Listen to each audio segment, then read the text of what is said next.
And it is a great pleasure to be able also to share a platform with David and Zach. And I have to say, first of all, that Zach is absolutely right. I was in for some, it's this new BlackBerry thing, I can't work it very well. It was in the BlackBerry for July, so just in case you've got me down coming in July. So I really haven't done a huge amount, in fact, no preparation at all for tonight, which I apologise, but you've had two brilliant speeches, and I just want to add my little bit. Can I just say also that David, I think, is the most rebellious MP. I think I once held that. Now I think I was only second to John McDonnell one year, and I will assure you, David, that it doesn't do you any harm.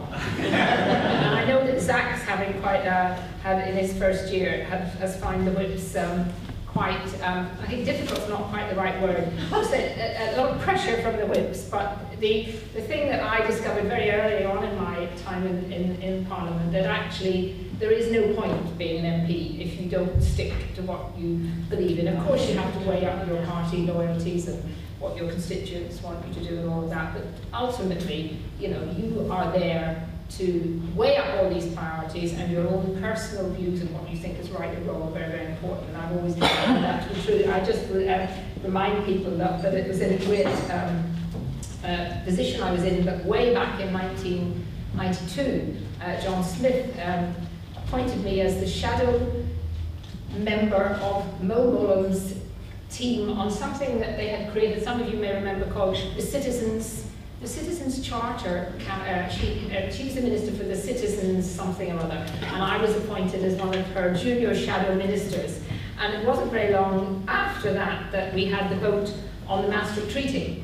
And the Maastricht Treaty, I'm sure many of you remember, we had hours, literally hours and days in Parliament, where there were long, long speeches, particularly by Bill and other people, and many, many people speaking from all sides. And of course, at that time, the Labour Party was much more Eurosceptic, but they still didn't want to vote against. So after spending all these weeks, literally weeks of debating, because there weren't guillotines in those days, the line came down that we had to abstain on the Maastricht Treaty.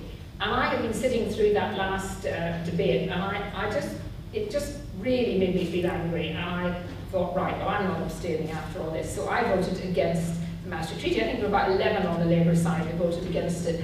And I got home about 11:15 at night, and the next thing, about 11:20, I got a call from John Smith. And John Smith said, hello, it's oh, hello. And anyway, he basically was sacking me from my shadow position. So I felt quite sort of, well, it's quite a tribute in a way. But no, seriously, I mean, there have been opportunities over many years when members of Parliament have been able to express their views on what is wrong about the European Union. And I agree very much with everything that's been said tonight. I don't pretend to be an economic expert, although I've got an economics degree, which is probably why I'm not an economic expert, but all of what he said on the euro, of course, has proved to be true. And the one thing that really strikes me is just how arrogant those people who did push the line for us to join the euro over and over and over again. Some very, very senior members of my own party and members of the Conservative Party, not one of them yet, we were just talking about this earlier, not one of them has apologised for actually being so totally wrong and not listening to the words that we've been saying. And I share a little of the optimism that Zach has, because I do genuinely feel that we now are in a much, much better position. It's not just because more and more the media is playing out and putting into the papers some of the most ridiculous things that have been happening, and Zach's given some very good examples tonight. Another one that has just upset so many millions of people is the whole directive on herbal medicines, and many, many people who just find it absolutely astonishing that they cannot take control over they themselves of what they've been, the vitamins and the herbal medicines that they've been using for many, many years, because some bureaucrat in Brussels has decided that this is not something they want to go and happen. But there's also one which, most people say, well, something like sport wouldn't be affected by the European Union. But one very good example of this, where again it was astonishing, it was something called, it was the time when there was a directive on the Working at Heights directive, which was probably designed for all the right reasons initially about safety at work and people with scaffolding and all of that kind of things, as if we couldn't have done that in our own country with our own parliament. I mean, that's the thing that used to really annoy me about the social chapter. People from the Labour side who were quite sceptical about Europe would still say, oh no, we've got to sign up to the social chapter because it's all these really good things that are going to, you know, ensure workers' rights. And I used to say, well, if we think all these things are so important and we're in power, why don't we do it? And we didn't actually want to because we wanted to hide under this cloak. So the Working at Heights directive was this directive. And of course what we discovered very quickly was that the officials in the department had decided that that should also apply to rock climbing and mountaineering.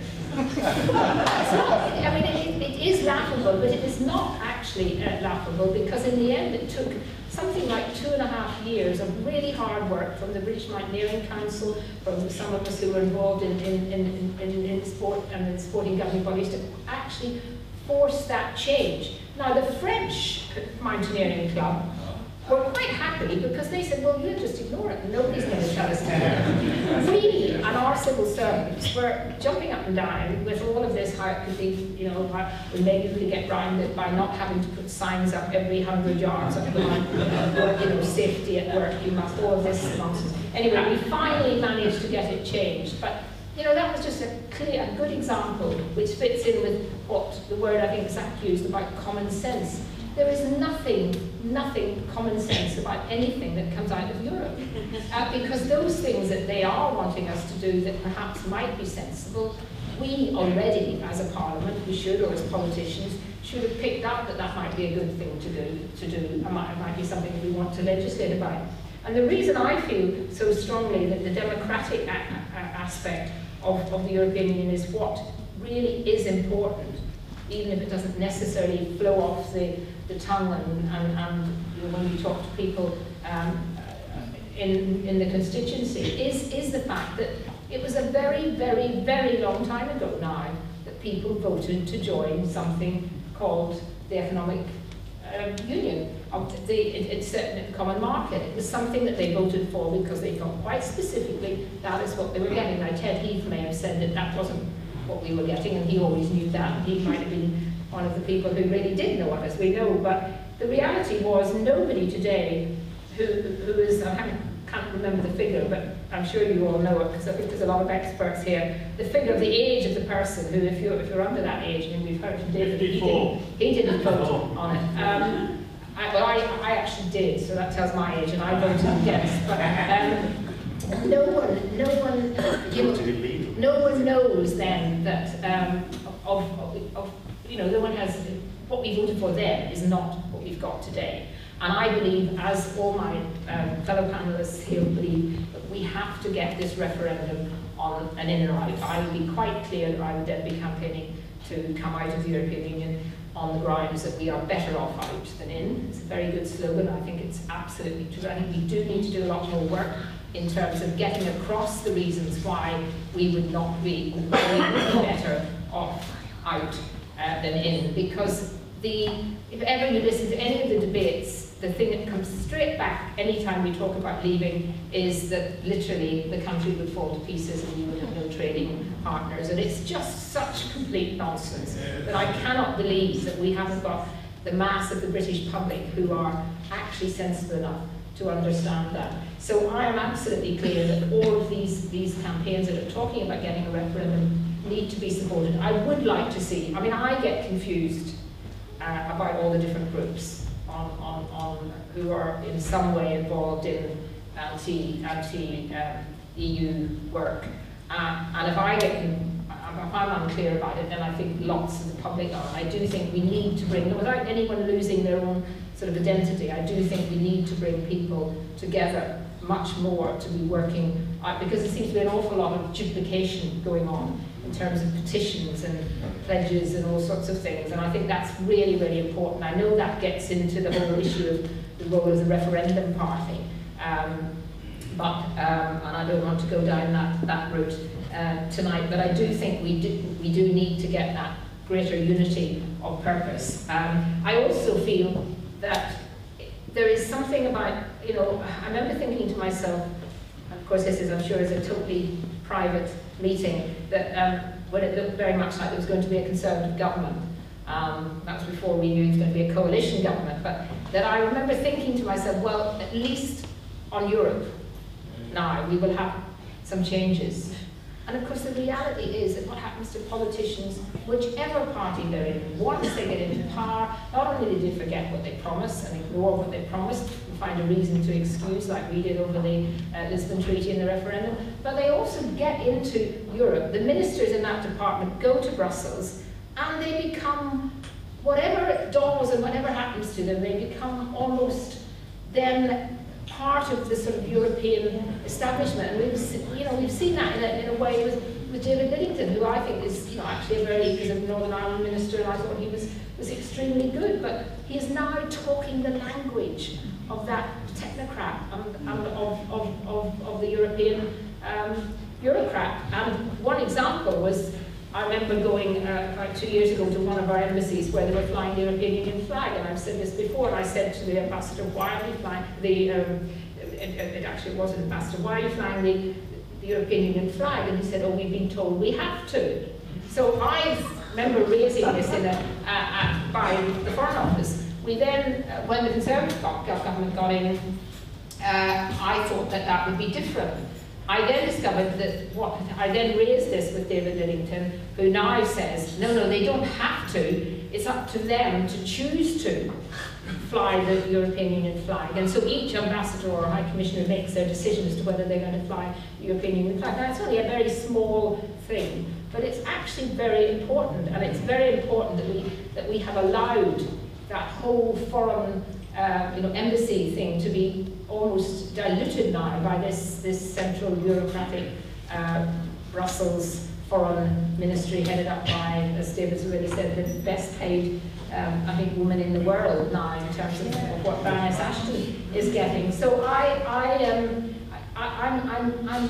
not desperately confident, as much as I would like to have been, that this government, particularly as it's in the coalition, is going to, without huge amounts of work and effort and harassment from its own members of Parliament and from other members in the House, actually move forward on the question of a referendum. We will only get that, I think, in the way that we get things normally in politics, where individual MPs really feel threatened. Their own seats are threatened, their reselections are threatened, their whole question of the boundary changes, that could be a very important way to have influence over and from the solidarity and support that's coming from you. But individually, we have to, every opportunity, take it up with the local media and their coverage of Europe, with the BBC, who are the most biased. I can't believe how biased they are, and now they've got the chairman of the BBC Trust, who of course is a great Europhile,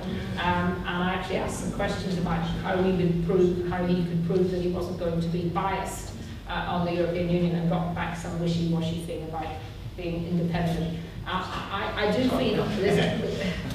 He's got a pension. Yeah, they've all got pensions. However, I think we shouldn't. I think we should see this next year and a half, 2 years, as a real opportunity to get out there and get it so that every newspaper, not just the 3 or 4 that are now supporting a referendum, actually do more, and that we ourselves will not give up on this. And I think I'm delighted that there's such a good group of new MPs, predominantly from the Conservatives, but even on our side there are some Labour MPs now who are looking at this very, very differently, for whatever reason, and I don't really care what reason they're looking at it, as long as they actually decide that they want to have a referendum. I think, without a doubt, and this is what really unites the kind of rulers of all the main political parties.